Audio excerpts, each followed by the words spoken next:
Greetings folks.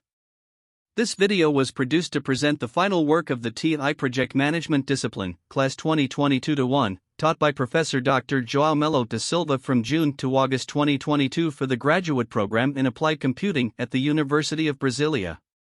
The objective of our group's work was to prepare a tailor-made project management guide, in PJe extension format, for the creation of systems or adaptation of existing systems to the Brazilian electronic judicial process PJe Brazil in international judicial relationships, focusing on rules of information security adhering to legislation and regulations on privacy of personal data on children and adolescents in Brazil compared to Australia.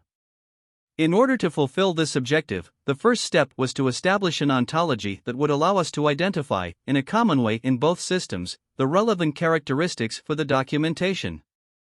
For this, the characteristics of the PJe Brazil were defined in terms of four major groups. Constituents.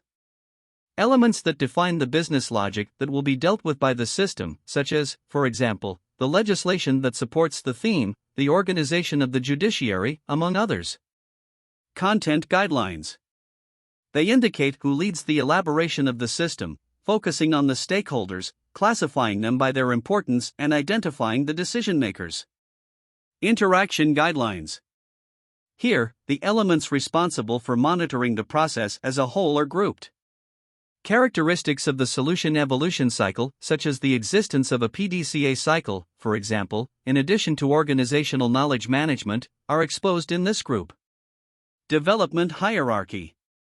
It deals with the way in which the solution is being developed, in terms of portfolio, program and project aspects, and also in the breakdown of the phases of its development. With these guidelines in hand, we were able to capture key aspects of the Australian legal organization and its process control system. They will be presented below, along with some differences from the PJe Brazil. Constituents. The Australian legal system is based on common law, a system used by countries of Anglo-Saxon and North American origin, where the source of law is the decisions of the courts of justice, which generate jurisprudence that reflect the customs of that society. It differs from the Brazilian one in that the latter uses civil law, which has legislation as its main source. This brings to the Australian judicial process the challenge of making a survey of the cases judged available to its jurisdictions, since the judgments are based on previous decisions.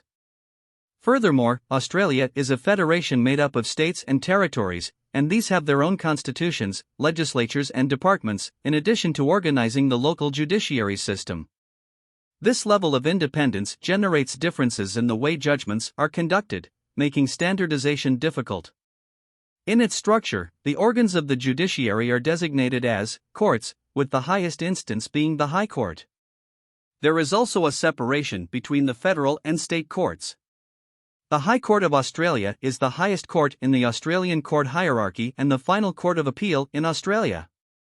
The federal courts are limited to the second instance, and it is represented by the Federal Court of Australia.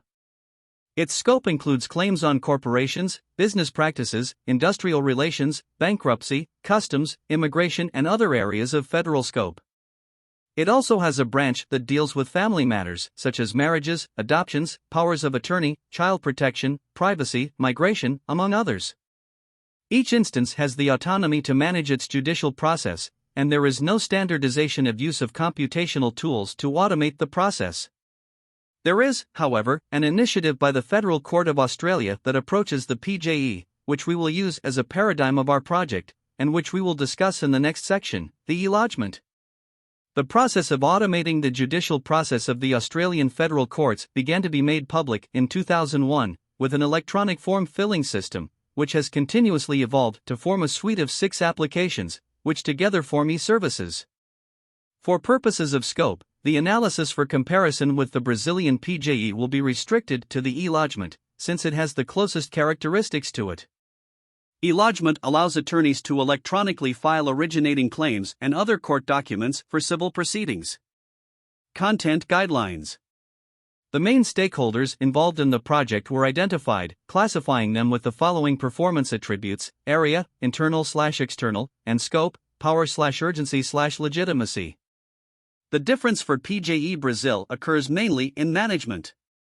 While in Brazil the National Council of Justice concentrates these efforts, In the Australian model, this is an initiative of the federal courts.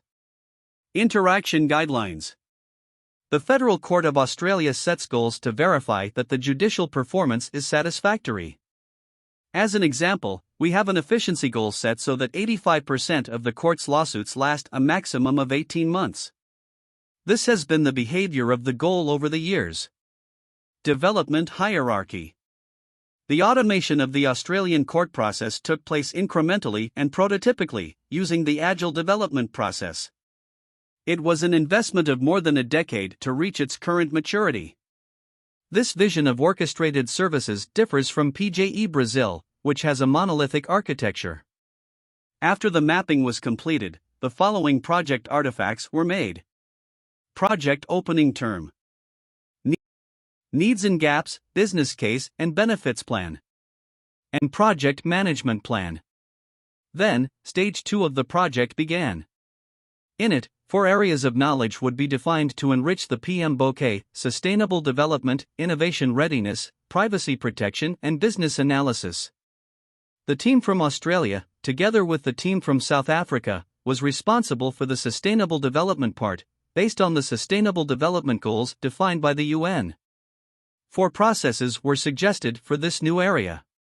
Plan sustainability management creates a sustainability management plan that documents how project and product sustainability will be defined, managed, and controlled. Gathering sustainability requirements, the process of determining, documenting, and managing the sustainability needs and requirements of stakeholders in adherence to the Sustainable Development Goals. Manage sustainability, the process of transforming the sustainability management plan into executable sustainability activities that incorporate sustainability requirements into the project. Control sustainability, the process of monitoring and recording results of performing sustainability management activities to assess performance and ensure that project outputs are complete, correct, and meet customer expectations. After consolidating all areas, the team in Australia went through all the PJe processes, including the newly created areas, to identify which items could be customized for the PJe Brazil and e-lodgement integration. Customization highlights were for the following. Knowledge area, stakeholder management. The planned stakeholder engagement process should receive as input the stakeholder classification made in the creation of the content guidelines, as this will provide data for making a stakeholder salience model. Knowledge area privacy protection. Privacy guidelines must follow the Privacy Act 1988. It regulates data privacy, imposing requirements to collect, manage, process, use, disclose and handle personal information, covers Australian government and companies trade over $3 million Australian dollars, defines 13 Australian privacy principles, AP. Of these principles, the ones that should be most observed for the purpose of the work are anonymity and pseudonymity, since the processes that involve children and adolescents in Brazil must be carried out in court secrecy, and in an integration with Australia, this principle will ensure that this happen, and cross-border disclosure of personal information, which states that any data sent across Australian borders must comply with the same principles that exist there, with the same responsibilities. There is also a bill to change online privacy. It allows the introduction of a mandatory online privacy code for social media and other internet platforms, and increases penalties and enforcement measures.